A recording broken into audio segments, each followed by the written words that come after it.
Así que bueno, vamos a comenzar en esta mañana, vamos a continuar con la serie que hemos venido dando ya hace un mes. Esta serie la hemos llamado Crónica de Tres Reyes y hoy vamos a la séptima parte. ¿Ok? Vamos a la séptima parte, quiero explicarle más o menos qué está sucediendo por si nos visita por primera vez. Si usted no ha venido en las últimas semanas, yo le invito a que usted vaya a la página de Facebook o a soundcloud.com o bajar el app de SoundCloud. Ahí usted puede escuchar las prédicas de las últimas semanas y ver las prédicas, las tenemos en video de las últimas semanas. Generalmente, William, como quiera se pone los domingos, como a las 3, 4. Sí, 3, 4 de la tarde, la del día de domingo no se pasa en vivo, porque algunos de ustedes que si como la pasan en vivo me quedo en la casita. La experiencia los delata. ¿Ok? Pero no, la idea es que no perdamos el hábito de congregarnos. Y entonces en esta serie hemos aprendido, el propósito de esta serie es que hablemos de los primeros 3 reyes de Israel, los cuales son Saúl, David y Salomón. Estos primeros 3 reyes vamos a estar estudiando, estuvimos hablando por un mes, ni siquiera había aparecido ningún rey, estuvimos hablando del contexto que originó el hecho de que hubiera una monarquía en Israel, porque antes no existía una monarquía en Israel, era Dios mismo, el Dios de Israel, el que lo guiaba, el que lo dirigía, pero después de un tiempo el pueblo vino y dijo, ¿saben qué? Nosotros queremos un rey porque queremos ser como todo el mundo. Todos los demás países de alrededor tenían rey y ellos querían ser como eso. Queremos un rey que cuando vayamos a la guerra, ese rey vaya delante de nosotros en su caballo, con su corona, con su espada, que vaya ahí. Y ellos pidieron ese rey. Entonces, cuando ellos piden rey, Dios les dice a Samuel, al profeta Samuel, le dice, bueno, eso es lo que quieren. Aquí está el rey, y escogen a Saúl como rey. Dios escoge a Saúl como rey, y leíamos la semana pasada que cuando da la descripción de Saúl, la descripción más fuerte que da de Saúl no es acerca de su carácter, sino acerca de su físico. Dice que era de hombros para arriba, era más alto que todo Israel, o sea, era un grandote, pero aparte era el más bien parecido de todo Israel, o sea que físicamente era impresionante. Aparte de eso, veíamos que venía de una buena familia, entonces estuvimos viendo eso. Entonces en ese proceso en el cual Dios lo unge rey, suceden diferentes cosas.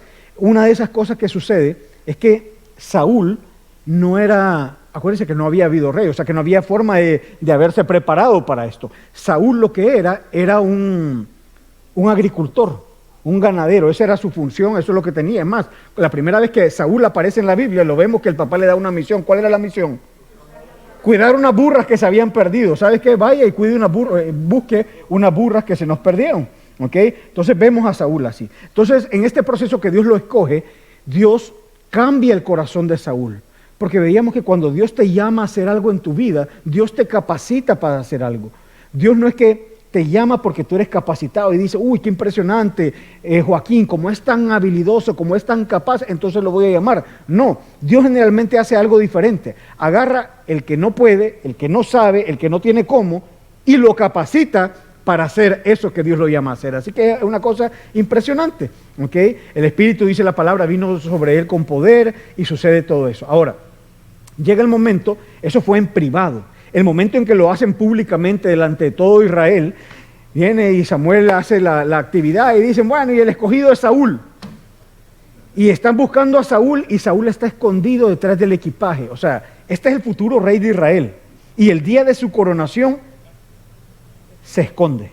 O sea, ¿qué te dice eso a ti? La cosa no pinta muy bien, ¿sí o no? La cosa no pinta muy bien si el que nos va a defender, el que nos va a representar el día de su coronación se pone demasiado tímido, le da demasiado miedo escénico y es temeroso y se va a esconder. ¿Ok? Bueno, ese momento ya lo vuelven y lo traen a Saúl, dicen, bueno, este es el próximo rey. Todo el mundo, como quería un rey, dice que viva el rey, que viva el rey. Sin embargo, la Biblia aclara algo, y es que dice que en ese momento habían personas ahí que dijeron y lo menospreciaron en su corazón y dijeron, pero ¿y este cómo nos va a salvar? ¿Este cómo va a ser el rey de Israel? ¿Por qué dijeron eso? No lo sabemos exactamente. Quizás porque vieron la escena de que este se escondió, quizás porque lo conocían de su pasado y decían, yo lo conozco. Porque muchas veces nos resulta difícil decir, bueno, esta persona que yo conozco tan bien que Dios la va a usar. Y quizás ellos lo decían, yo lo conozco tan bien que yo no creo que este vaya a ser el rey. Y otros, cuando usted tiene una agenda propia, usted dice, no, yo conozco a otro que puede ser un mejor rey, conozco a mi hijo, o a mi sobrino, o al menganito. Entonces, no sabemos por qué razón, pero ellos dicen, y lo menosprecian, y dicen, ¿Saúl va a ser nuestro rey? Y ese día, que era el día de la coronación, un día tan importante en el cual lo normal es que si había un rey, la gente venía y le daba regalos, en un momento de honra, un momento de eso. Dice que esta gente que lo menospreció no le trajo regalos, pero que Saúl se dio cuenta de lo que estaba pasando, pero no dijo nada. Pero no dijo nada. Después de eso, cada quien se va a su casa, y así es como llegamos al capítulo 11 de Primera de Samuel. Así que vamos a comenzar el día de hoy ahí, y quiero que me acompañe, vamos a leer y vamos a ir aplicando poco a poco, de manera que podamos ir aprendiendo esto. ¿Ok? Dice lo siguiente: y subió Naas el amonita, y subió y sitió a Jabes de Galad. Y todos los hombres de Jabes dijeron a Naas: haz un pacto con nosotros y te serviremos. Pero Naas el amonita les dijo: lo haré con esta condición, con que a todos ustedes les saque el ojo derecho. Así haré esto una afrenta sobre todo Israel. Y los ancianos de Jabes le dijeron: danos 7 días para que enviemos mensajeros por todo el territorio de Israel, y si no hay quien nos libre, nos entregaremos a ti. Quiero explicarle qué está sucediendo aquí. Está este hombre que se llama Naas, de un lugar que se llama Amón. Por eso dice que es Naas el amonita. Este Naas era el rey de los amonitas. Y dice que este rey viene y rodea o sitia un lugar, un pueblo que se llamaba Jabes de Galad. Los sitia. Entonces, cuando estos se ven rodeados,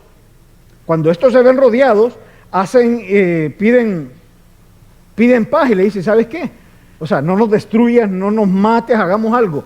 O sea, tengamos la relación en paz y nosotros les vamos a servir. Servir implicaba muchísimas cosas. Servir implicaba que ellos iban a pagarles impuestos. Servir implicaba que ellos no iban a tener un ejército propio, sino que iban a estar todo al servicio de los amonitas. Eso era lo que estaban haciendo. ¿Ok? Entonces ellos piden eso.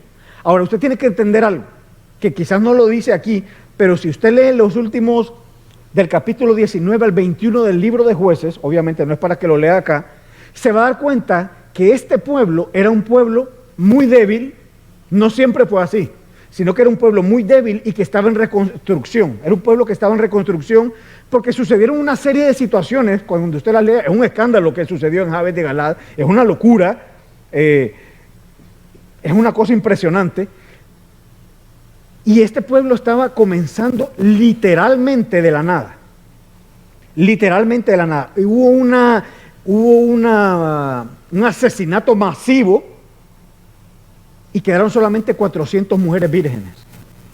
Eso es lo que había pasado en Jabes.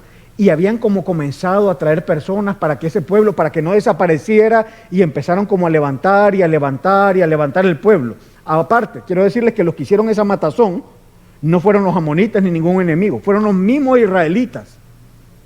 Y eso nos habla también de la relación que había entre este pueblo de Israel que se llamaba Jabes de Galad y el resto de Israel. Pero ya había pasado cierto tiempo. Entonces, ¿qué sucede? Viene, lo rodea, lo sitia, y ellos le dicen: no, ¿sabes qué? Queremos estar en paz. O sea, nosotros apenas estamos comenzando, hagamos paz y te servimos. Y ellos le dicen: ok, yo les dejo en paz, pero con una condición: que yo venga delante de ustedes y les saque el ojo derecho a todo el pueblo. Ahora, quiero decirles algo. A nosotros eso nos parece como que no estaba hablando en serio. No, esta gente estaba hablando en serio. Esta gente, esto sucedió más de una vez. Iban y les cortaban la mano, iban y les cortaban esto. Entonces lo que este hombre le está diciendo realmente es: ok, ustedes me van a servir y vamos a estar en paz, pero la condición es que todo el pueblo va a ser un pueblo tuerto, solamente va a tener un ojo, el ojo izquierdo. Eso es lo que van a hacer para nosotros, porque dice que aparte de eso, eso le traería una afrenta a todo Israel. Entonces, ¿cuál es la respuesta de los de Jabes? Los de Jabes dicen, o sea, ¿cuáles eran las dos opciones? Pelear y morir porque eran débiles, o que los dejaran tuertos a todo el pueblo. O sea, la cosa era el malo y el peor, ¿sí o no? La malo y el peor. O sea, este hombre era un hombre terrible, Naas. Sí, perverso, sanguinario. O sea, te estoy dando opciones. ¿Cuál? O eres mi esclavo y te mato, o dejo tuerto a todos, desde el más pequeño hasta el más grande. O sea, era un momento difícil. Entonces los de Jabes vienen y le dicen, ¿sabes qué? Danos 7 días. Danos 7 días. Vamos a ir por Israel a ver si alguien nos viene a ayudar. Y después te damos la respuesta. Vamos a ver, porque acuérdense que la relación de este pueblo, que era un pueblo pequeño que se llamaba Jabes, con el resto de Israel, no estaba en los mejores términos. O sea, ellos no estaban tan seguros como un pueblo normal que diría, no, yo sabemos que si nosotros estamos en problemas, todo mi país va a venir a defendernos. No. Estos no estaban tan seguros por las cosas que habían pasado. Usted la lee en su casa y usted va a decir, wow. ¿Ok?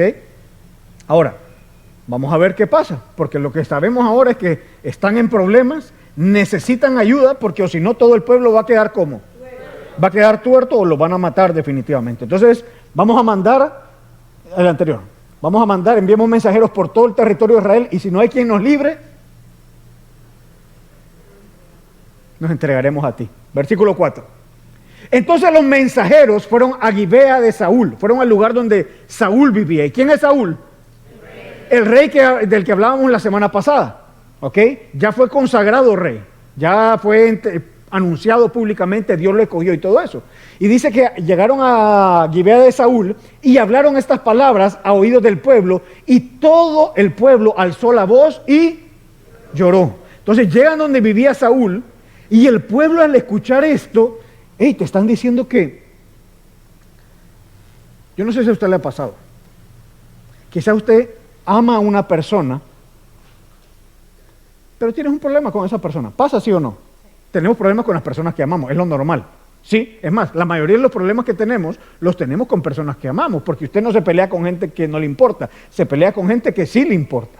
El problema es que estos habían tenido una dificultad, todo Israel contra este pueblo. Pero cuando se da cuenta de lo que están pasando, ¿qué pasó? Le dolió, porque al fin y al cabo era su pueblo, era su gente, eran parte del mismo pueblo de Israel. O sea, este pueblo que era parte de ellos, que quizás habían tenido sus diferencias muy marcadas, este pueblo ahora tenía que escoger entre ser esclavo o que le saquen el ojo derecho a todo el pueblo. Era una situación bien difícil. Ahora, acuérdense que el pueblo de Israel, cuando pidió rey, ellos dijeron, nosotros queremos un rey, danos un rey, porque queremos ser como todos los demás. De manera que cuando situaciones como estas sucedieran, ese rey que pasara, que saque la cara y diga, ¿saben qué? No, yo voy a defender a mi pueblo. Eso es lo que ellos querían. Dios lo hacía, pero ellos no querían que Dios lo hiciera. Ellos querían un rey, ellos querían un hombre. Porque lamentablemente muchos de nosotros hemos aprendido a confiar más en el hombre que confiar en Dios. Te da más seguridad el hecho de que yo te diga, todo va a estar bien.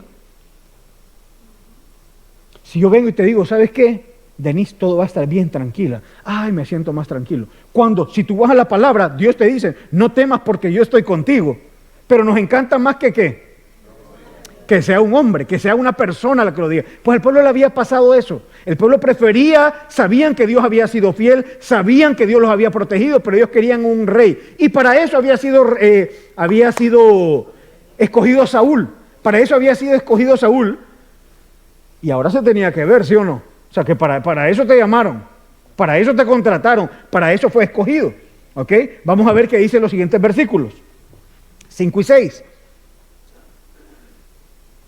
Y sucedió que Saúl regresaba del campo. ¿De dónde viene? Del campo. Pero Saúl, ¿qué es? ¿Y viene de dónde? Del campo. Ajá. Detrás de los bueyes, es decir, ¿de qué venía?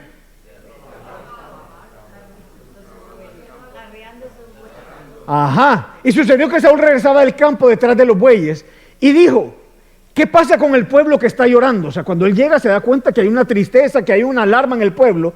Entonces le contaron las palabras de los mensajeros de Jabes. Y esta parte es genial. El Espíritu de Dios vino con poder sobre Saúl y al escuchar estas palabras, y Saúl se enojó ¿cómo? Grandemente.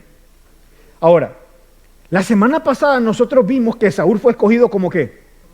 Como rey. Pero ahora vemos a Saúl haciendo ¿qué? Cuidando agricultura o ganadería, no sabemos exactamente.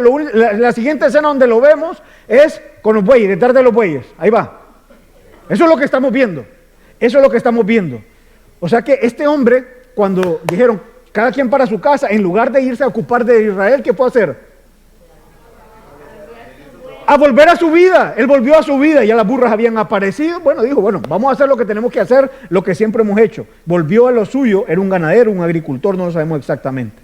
Ahora, cuando llega a la ciudad, cuando llega a su pueblo, Se da cuenta que todo el mundo está triste, que todo el mundo está llorando, que todo el mundo está alarmado y pregunta qué está sucediendo. Le cuentan lo que sucede, lo que los mensajeros dijeron, y suceden dos cosas. Primero, dice que el Espíritu de Dios vino sobre él con gran poder. Y segundo, que Saúl, ¿qué?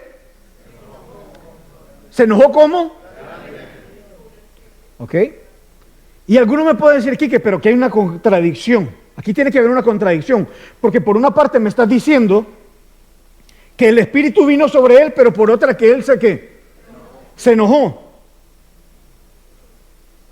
Y para nosotros esas dos cosas no son ¿qué? Compatibles, porque ¿cómo es que el Espíritu está sobre él y al mismo tiempo este está enojadísimo?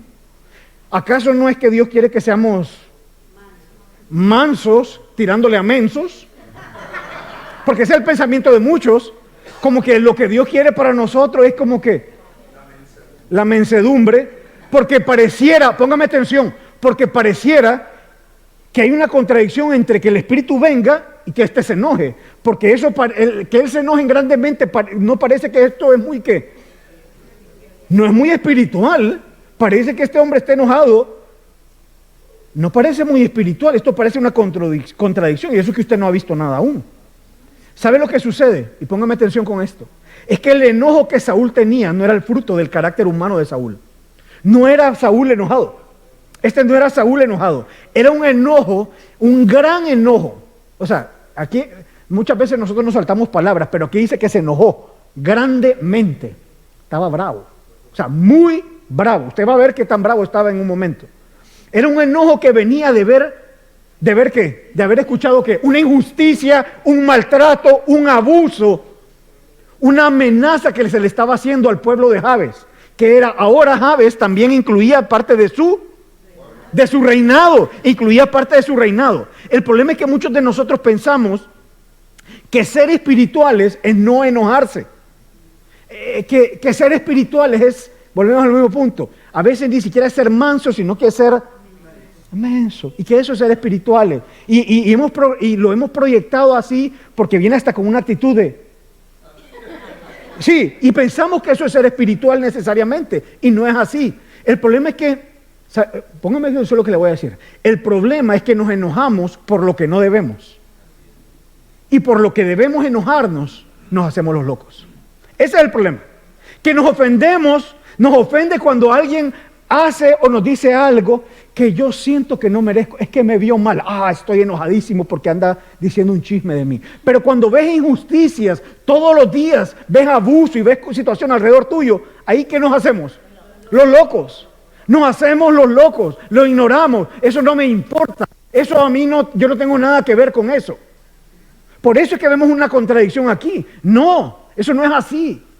El problema es que nos enojamos por lo que no debemos, y por lo que debería molestarnos y enojarnos grandemente, deberíamos enojarnos, ¿ok? Con las cosas que deberíamos levantar la voz y decir eso no está bien, ahí nos ponemos mansitos. Ahí nos ponemos mansitos. Mi amada familia, quiero decirte algo. Se nos ha presentado un cristianismo equivocado muchas veces. Te voy a poner un ejemplo.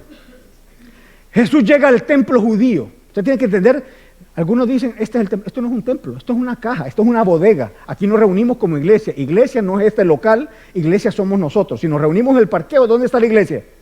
En el parqueo. Nosotros nos hemos reunido en parque, en hotel, porque iglesia no tiene que ver con un lugar físico, tiene que ser lugar donde hay dos o más reunidos en su nombre. Eso es iglesia. La palabra iglesia en el original significa asamblea. Entonces, si nos vamos a un hotel, nos vamos a un parque, a una casa, esa es iglesia.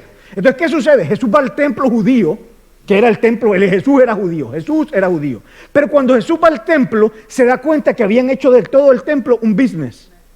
Era un negocio. ¿A qué punto? Primero, se suponía que los judíos tenían que venir y presentar una ofrenda, un sacrificio delante de Dios, que eran animales. Pero eso tenía un requisito, generalmente era que yo crío el corderito, porque el cordero tenía que ocupar un lugar donde en mi corazón, yo lo crío, yo lo voy criando por un tiempo y después de cierto tiempo como familia venimos y lo entregamos. Pero entonces en el templo pusieron una oferta, ya no traiga su corderito, aquí se lo vendemos. Aquí está el corderito, ¿cómo lo quiere? ¿Blanquito, negrito? Ya habían ciertos requisitos y ¿cómo lo quiere? Aquí está perfecto. Entonces la gente ya sacrificaba sin qué. Sí, ya solamente ibas, pagabas y arreglabas. Aparte de eso, la gente daba ofrendas algunas veces financieras o lo que sea, de diferente tipo, con granos y eso. Entonces, el templo, la gente del templo que administraba el templo, se pusieron muy santos y dijeron, nosotros no aceptamos dólares. Nosotros no aceptamos la moneda de todo el mundo, sino que tenemos una moneda propia santa. Es como que aquí digamos, ¿sabes qué, señores? El dólar es pecaminoso, vamos a hacer una moneda solamente de iglesia vida. Pero el cambio es a $5 por un vida dólar. Eso habían hecho. Por eso es que dice la Biblia que eran los cambistas. Estaban los cambistas, estaban haciendo un tronco de negocio. Ahora, cuando Jesús llega ahí, viene y rompe con lo que muchos de nosotros, mire, si muchos de nosotros hubiésemos estado ahí, no fuéramos cristianos. Porque Jesús agarra ese lugar y agarra las mesas y las tira. No dijo, oh, por favor, quítenme eso de ahí. No, Jesús dice que se enojó. Se agarró las mesas y le dio vuelta. Agarró todo eso y le dio vuelta. Ay, pero qué intolerancia. Es Jesús. Ahí te das cuenta que hay cosas por las que sí deberíamos de enojarnos, pero no, ahí sí, uy, no, qué salvaje, uy, no, eso está mal, qué brutalidad, qué falta de amor, qué falta de comprensión, qué intolerancia. Ese es el valor de la época del día de hoy. Ahora todo es tolerancia. Tranquilo, estás malísimo, pero no importa. No, quiero decirte algo. Para muchos de nosotros hubiéramos rechazado a Jesús en ese momento. O sea, Jesús hace eso el día de hoy. Es un escándalo. ¿Por qué? Porque hemos aprendido a molestarnos por cosas que no nos deberíamos de molestar, que no nos deberíamos de enojar. Pero las cosas que realmente valen la pena, injusticias, abusos, amenazas, pasamos de largo, nos hacemos, no me incumbe, no tengo yo nada que ver en eso. Como a mí no me afecta, este podría haber dicho eso, ¿sí o no? Porque al fin los de Jabes no es que estaban muy bien con ellos podrían haber dicho, ¿sabes qué? Problema de ellos, ya ves, ¿por qué se lo buscaron? ¿Por qué se pelean con nosotros? ¿Por qué hicieron lo que hicieron? ¿Por qué todo esto? Pero no es así. Cuando el Espíritu de Dios guía tu vida, cuando el Espíritu de Dios está en tu vida y te permite guiar, tú vas a poder discernir. ¿Qué es discernir? Separar. Tú vas a poder tener la capacidad de saber qué es lo que te debe molestar y qué es lo que no. El problema es que nos ofende cualquier cosa. Es que me vio feo, es que no me saludó. Y eso sí es una tragedia. Pero cuando ves todo lo que está sucediendo en tu trabajo, en tu familia y en nuestra sociedad, eso sí no te ofende. Eso no te ofende. Ahora, la Biblia sí es clara y dice, el apóstol Pablo dice, enójense pero no pequen. Airaos pero no pequéis, no se ponga el sol sobre vuestro enojo. Porque no es que te vas a dejar llevar por la pasión, no es que vas a venir, porque muchos de nosotros no es que vayan a salir, no, el pastor dijo que me podía enojar. Entonces el Espíritu vino a mí y me voy a enojar en la casa. No, yo no estoy diciendo eso. Tienes que ser sabio con tus palabras. La palabra dice, y es muy clara, que dice que hay algunos que sus palabras son como una espada que cortan, pero hay otros que sus palabras son como medicina. Tus palabras tienen que aprender a hacer restauración, a traer vida, a construir. Es importante que entendamos eso. Mi pregunta es, ¿qué te molesta? ¿Qué te enoja? ¿Qué pasa en ti cuando tú ves el dolor, la injusticia y el sufrimiento de otros? ¿Te enoja o hay indiferencia en ti? Porque ese es el problema.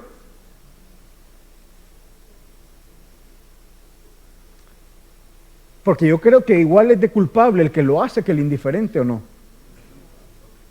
Somos cómplices. ¿Qué vamos a hacer al respecto? Porque tú y yo vemos esto todo el día y vivimos en un mundo que tenemos que entender algo.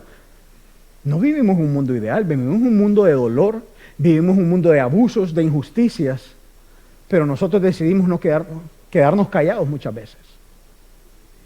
Pero aquí vemos a Saúl que le cuentan lo que está pasando con su gente, con su pueblo. Le dicen, ¿sabes qué? Estos, que sí, que un grupo que había metido la pata hace un tiempo y que habían estado apartaditos, pero él se molesta, el espíritu viene sobre él y él se enoja grandemente. Y si a ti te asombra el hecho de que Saúl se enoje grandemente, con lo que vamos a leer ahora, algunos de ustedes van a decir, no, esto es la locura. Siguiente versículo. Se enojó grandemente tomando una yunta de bueyes. ¿Qué es una yunta? 2 bueyes, agarró 2 bueyes.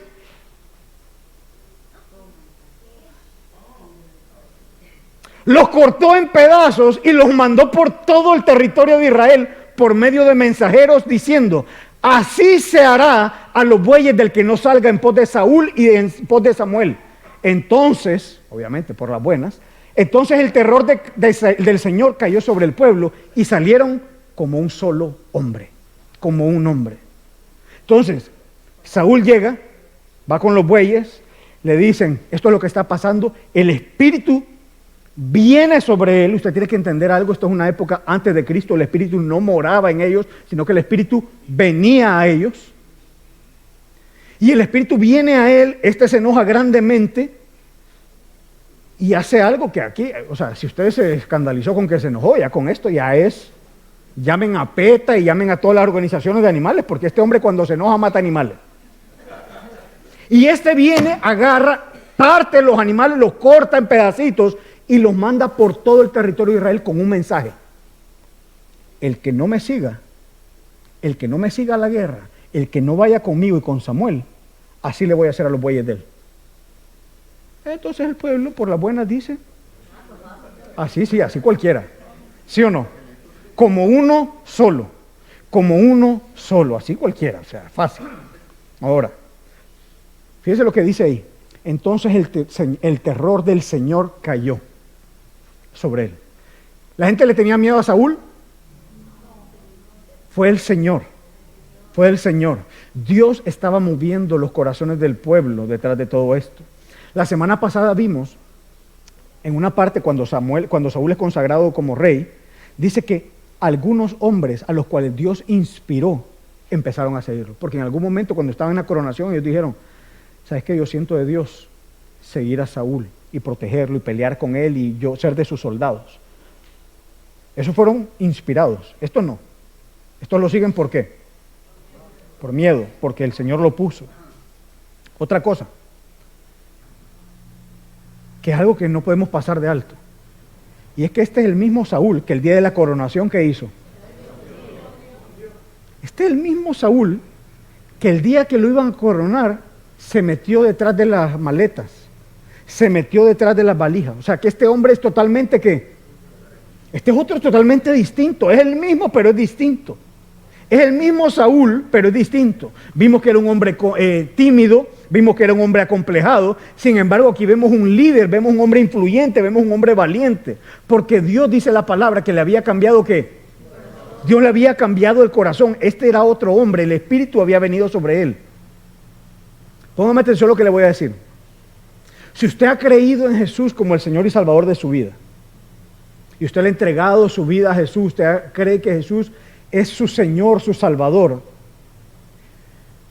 la palabra dice que el Espíritu Santo viene a morar y no es que viene como en el caso de Saúl, no es que viene y se va, viene y habita en ti, mora en ti.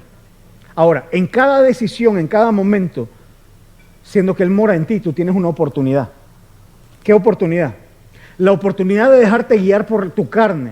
¿Cuál es tu carne? Hablemos de tus temores, hablemos de tus inseguridades, hablemos del orgullo, hablemos de tus rencores y tantas cosas que habitan ¿dónde? En nuestra carne, en nuestra carne. Tú puedes dejarte llevar por eso o puedes dejarte guiar por el Espíritu Santo que ahora habita en ti. No que te visita, sino que habita en ti. Habita en ti.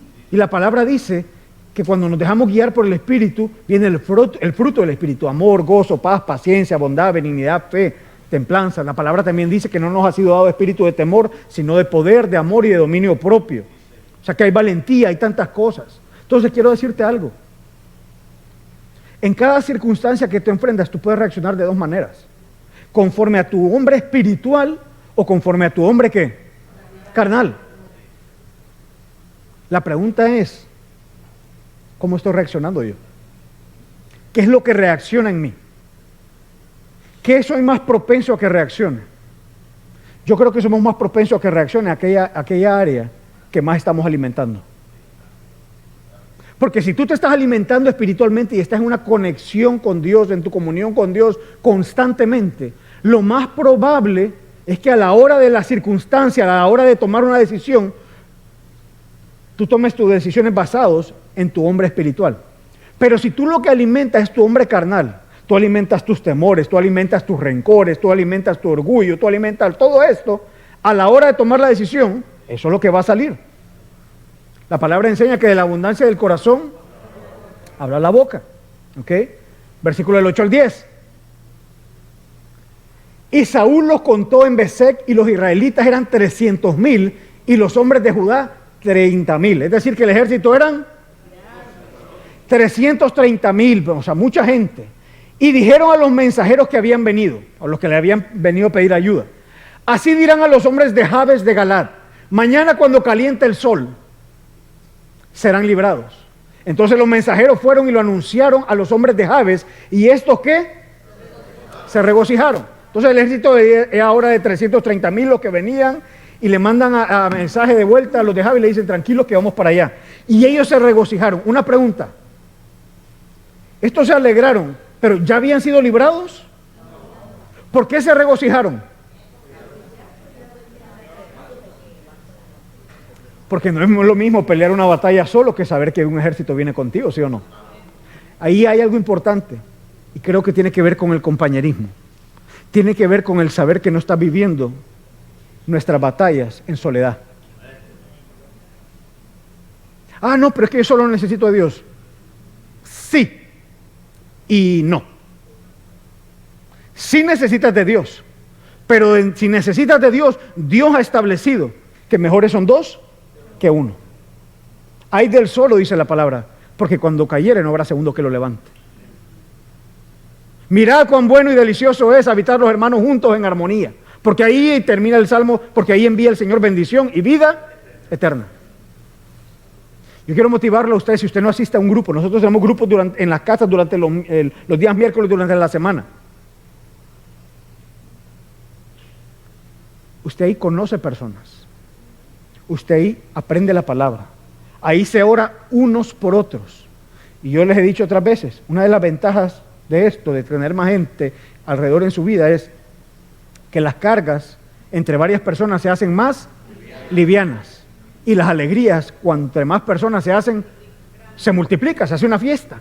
Entonces, usted necesita ese poder en su vida definitivamente. Y estos se regocijaron porque sabían que no estaban solos, tenían apoyo. Y aparte, el hecho de que el resto de Israel fuera a su rescate era un acto de restauración. Cuando usted lea en su casa lo que pasa en los últimos capítulos de Jueces, usted va a entender a lo que me estoy refiriendo. No voy allá porque si vamos para allá nos perdemos.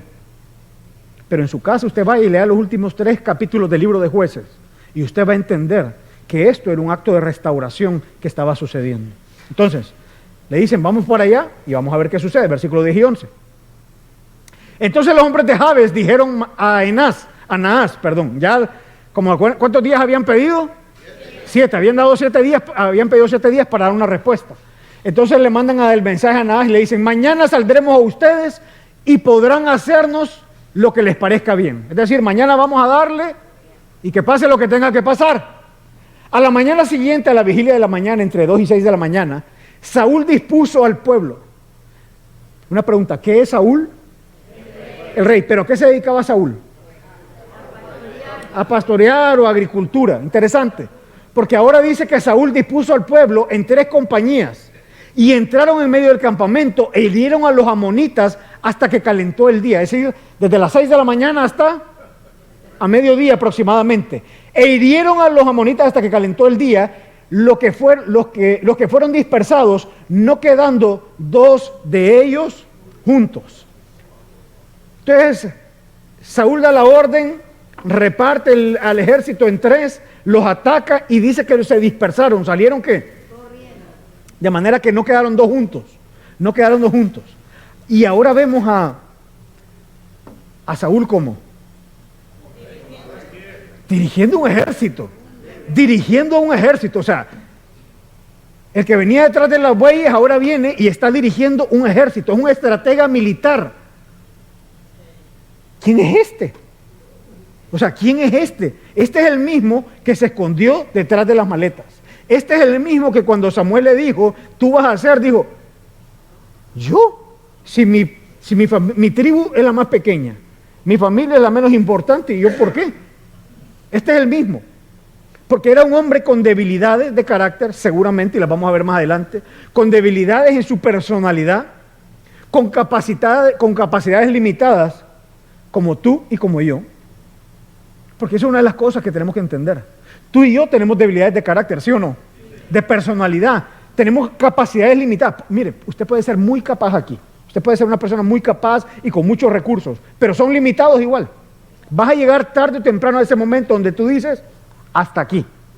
Por mucho que usted tenga, por mucho que usted sepa, por muchos contactos, tarde o temprano una circunstancia en tu vida te va a llevar a ese momento donde tú digas, no puedo más. Sin embargo, este hombre que tenía eso, igual que nosotros, y eso es lo impresionante de esto, por eso estamos dando esta serie, Crónica de Tres Reyes, porque tenemos que entender que estos hombres no eran mejor que nosotros, eran como nosotros, con luchas, con debilidades, con temores, con cosas. Sin embargo, este hombre, el que se escondió detrás de las maletas, el que decía, ¿y yo quién soy? Mi familia no puede. Este mismo está siendo ahora guiado por un Dios que es fiel, un Dios que todo lo puede, que todo lo sabe y que está en todo lugar. Es decir, que lo importante no es quién tú eres, sino quién está contigo. No es importante, tus capacidades no es lo importante. Porque vuelvo y repito, tus capacidades y las mías son limitadas. Lo importante es que Él es el Dios todopoderoso, el que todo lo sabe, el que todo lo puede. El verdadero, el fiel, el que no cambia. Dios no cambia. El problema es que muchos de nosotros estamos más enfocados en lo que nos falta y en lo que no tenemos y en nuestras debilidades. No, pero yo no puedo, yo no tengo, yo no puedo. ¿En quién estás poniendo los ojos? En ti. Estás poniendo los ojos en ti. Ey, no pongas los ojos en ti, pon los ojos en Dios. Porque Dios es fiel. El apóstol Pablo escribe en algún momento y dice, no estamos capacitados por nuestra propia cuenta, sino que nuestra capacidad proviene de Dios. Nuestra capacidad proviene de Dios. Tú y yo y toda la gente tiene limitaciones y deberíamos conocerlas. Pero guiados por Dios para cumplir su propósito en sus fuerzas, todo es diferente. Todo es diferente. Por eso yo quiero invitarte, mi amada familia, en esta mañana, a que tú te dejes guiar por Dios. A que te dejes guiar por Dios. A que Él no sea solamente aquel que tú sabes que te salvó, sino que Él pueda ser tu Señor, el que guía tus pasos. Dice el Salmo 23, un salmo que nos encanta. El Señor es, y empieza la parte linda, nada me faltará, en lugares de delicados pastos, y todo eso es muy lindo. Pero ¿sabe qué? Del versículo 2 en adelante tiene una condición. El versículo 1, que el Señor sea tú. Si no es tu pastor, ninguna de las demás cosas se va a dar. Si el Señor no es el que guía tu vida, ninguna de las demás cosas se va a dar. Si tú no te dejas guiar por Él, ninguna de las demás cosas va, todo, y es la parte que nos gusta. Ciertamente el bien y la misericordia, todo eso es muy lindo, pero no va a ser una realidad en tu vida hasta que el versículo 1 se cumpla, y es que Él sea el que guía, el que dirija tu vida. Y Él quiere hacer eso. De manera que cuando tú y yo, vuelvo y lo repito, tengamos que tomar una decisión, nos encontramos, ¿recuerdan las caricaturas? A veces sale, que te sale un angelito y te sale un diablito, pues más o menos, para que usted lo entienda. Tenemos un hombre carnal. Ese hombre carnal quiere hacer las cosas por orgullo, por soberbia, por rencor, por aparentar, por el qué dirán, por propósitos egoístas. Y ahí está la parte espiritual, que el Espíritu Santo habita en nosotros, que quiere glorificar a Dios, hacer las cosas en su tiempo, a la manera de Dios, en principios. Mi hombre carnal está lleno de inseguridades y temores. El apóstol Pablo viene y dice en la carta a los filipenses, le doy gracias a ustedes, a los filipenses, le dice, porque han reanudado su cuidado hacia mí. Y dice, y no hablo porque tenga escasez. Dice, yo he aprendido a pasar por toda temporada. Sé lo que es tener mucho y sé lo que es tener poco. He aprendido el secreto del contentamiento. O sea, puedo estar contento si hay mucho y estoy contento si hay poco. Y ahí viene esa frase donde dice, todo lo puedo en Cristo que me fortalece. Entonces déjate guiar por Dios.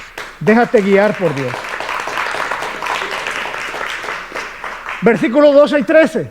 Entonces el pueblo dijo a Samuel, o sea, ya fue la victoria, o sea, ya ganaron, ya los amonitas salieron corriendo, uno por un lado, uno por el otro. Entonces el pueblo dijo a Samuel, aquí Samuel andaba por ahí, no ha aparecido hasta ahora, pero volvió a aparecer. Entonces el pueblo dijo a Samuel, ¿quién es el que dijo, ha de reinar Saúl por sobre nosotros? Es decir, ¿por quién están preguntando? Por aquellos que leímos al final de la semana pasada, que dijeron cuando consagraron a Saúl, y este nos va a decir, este va a ser el rey. No creían en él. Entonces el pueblo viene y dice, ¿dónde están? Traigan esos hombres para... Pero no es Saúl. ¿Es quién? El pueblo, porque ven, se dan cuenta que Saúl sí era el que Dios había escogido, que sí, Saúl tenía limitaciones, que sí, Saúl eso, pero que era el que Dios había escogido. Pero Saúl, y aquí Saúl habla, Saúl dijo, a nadie se matará en este día porque hoy el Señor ha hecho gran liberación en Israel. Entonces cuando el pueblo ve el liderazgo de Saúl, la victoria que Dios les da a través de ellos, dicen, ajá, ¿y dónde están esos que estaban hablando? ¿Dónde están esos que estaban hablando? Ahora que demos muerte, matémoslo. Y es cierto, nosotros leímos la semana pasada que cuando Saúl vio que ellos hablaron y que no trajeron regalo, dice que Saúl no dijo nada. Pero Dios sí habló. Pero Dios sí habló y mostró su respaldo a Saúl. Qué importante es que no andes por ahí autopromoviéndote, sino que dejes que sea Dios el que te defiende y el que muestre que Él está contigo. ¿Ok?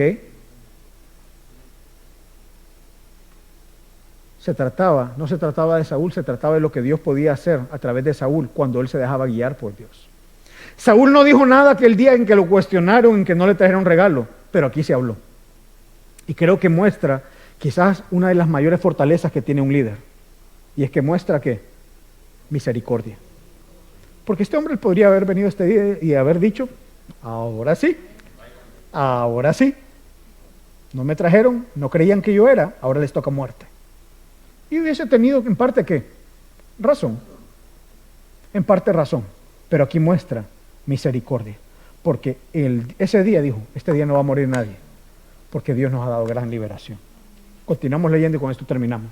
14 y 15. Entonces Samuel dijo al pueblo, vengan, vayamos a Gilgal y renovemos el reino ahí. Así que todo el pueblo fue a Gilgal y ahí en Gilgal hicieron rey a Saúl delante del Señor. Ahí también ofrecieron sacrificios de las ofrendas de paz delante del Señor y se regocijaron grandemente ahí Saúl y todos los hombres de Israel. La gente pidió rey, Dios les dio rey. Algunos lo cuestionaban, Dios lo confirmó. Y llega un momento, al final, donde Samuel dice, ok, señores, ahora ya no queda duda, que Saúl es el rey. Vamos a ir y vamos a renovar, vamos a reconfirmar que este es el hombre que Dios les entregó. Vamos a ponernos de pie. Y quisiera terminar en esta mañana hablándote un poco de algo. Porque vuelvo y repito, hablando un poquito de las capacidades, de nuestras habilidades, talentos y recursos. Aquí hay personas que tienen más talento, habilidad, recursos, personalidad más fuerte, lo que sea, unos que otros. Es normal. No todos somos iguales. Ahora, ¿eso significa que tú debes de poner tu dependencia en eso? Nuestra dependencia siempre tiene que estar puesta en Dios. Y eso es lo que yo quiero hablarte en esta mañana para terminar. Y es tomar una decisión, y no es una decisión fácil, porque lo natural, lo que estamos acostumbrados, es a que, tranquilo, yo salgo solo. Yo sé salir adelante. Yo sé cómo ser. A confiar en nuestra propia prudencia. Cuando la palabra dice, maldito el hombre que confía en el hombre y que pone carne por su brazo, o sea que tu confianza es el hombre. Pero dice, bendito el varón, bendito la persona que confía en el Señor, porque va a ser como un árbol plantado junto a las aguas, que junto a la corriente echa raíces, su hoja está siempre verde, y aún en los momentos difíciles, en los momentos de sequía, está y continúa dando fruto. Eso depende. Todo lo que va a depender es si tu confianza está puesta en ti o está puesta en Dios. Día a día tú tomas decisiones. Día a día nosotros tomamos actitudes. La pregunta es si lo estás haciendo basado en ti o lo estás haciendo en dependencia de Dios. Juan 15, Jesús viene y enseña algo espectacular.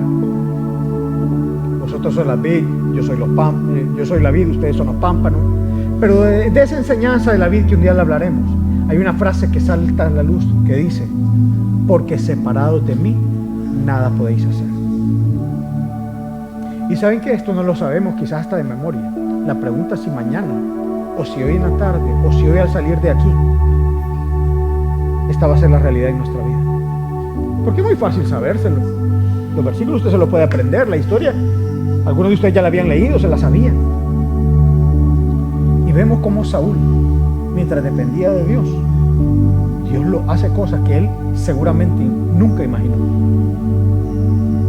Porque seguía siendo el mismo ganadero, seguía siendo eso, pero cuando el Espíritu estaba y lo guiaba, todo era diferente.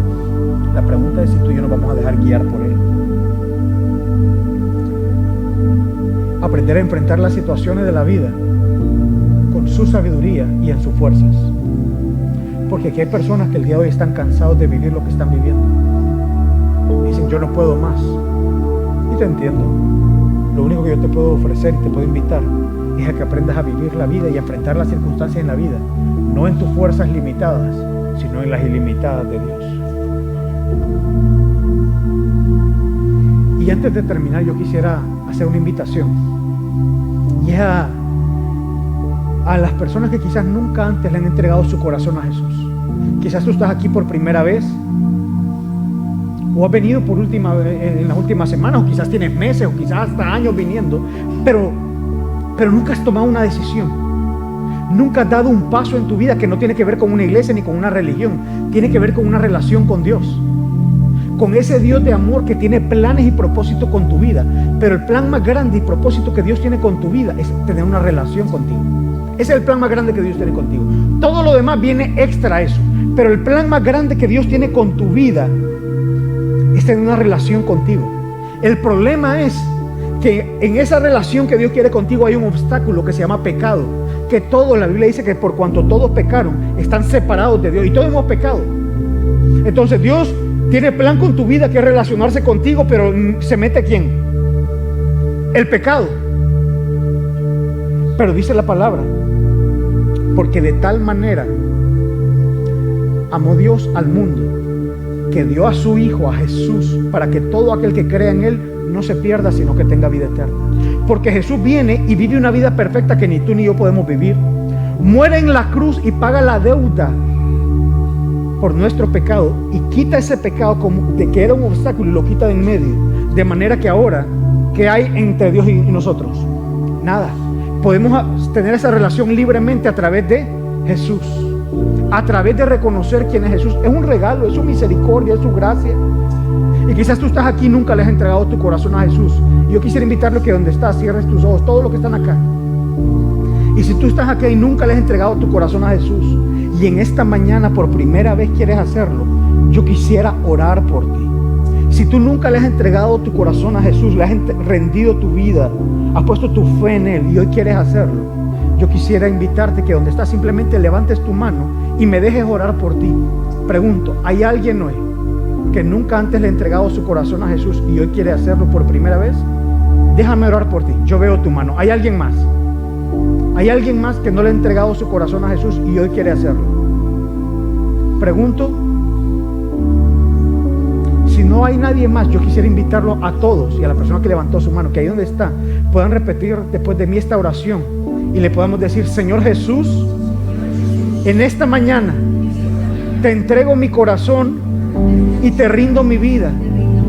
Y le creo que moriste en la cruz por mis pecados y que resucitaste para darme una vida nueva. Dile: quiero conocerte, quiero caminar contigo.